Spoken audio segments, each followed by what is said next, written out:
தீய சக்தி திமுகவுக்கும் தூய சக்தி தாவேகாவுக்கும் இடையேதான் போட்டி என ஈரோடு பொதுக்கூட்டத்தில் நடிகர் விஜய் பேச்சு. செங்கோட்டையனை தொடர்ந்து மேலும் பலர் தாவேகாவில் இணைய இருப்பதாக அறிவிப்பு.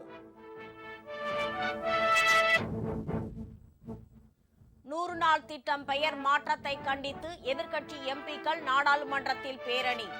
ஒன்றிய அரசுக்கு எடப்பாடி பழனிசாமி ஒத்து ஊதுவதாக மு.க. ஸ்டாலின் கண்டனம்.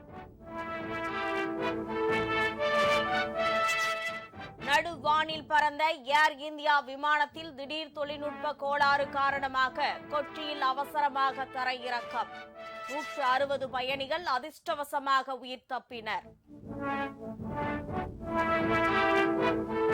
அமெரிக்க வரி விதிப்பால் கடும் நெருக்கடியில் உள்ள தமிழக ஏற்றுமதி துறைக்கு ஏற்பட்டுள்ள பிரச்சினைக்கு தீர்வு காண வேண்டும்.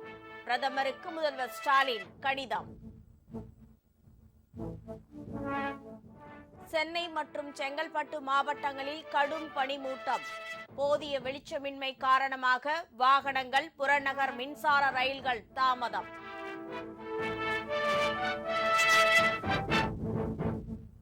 நெய்வேலியின் NLC சுரங்க விரிவாக்க பணிகளுக்கு எதிர்ப்பு.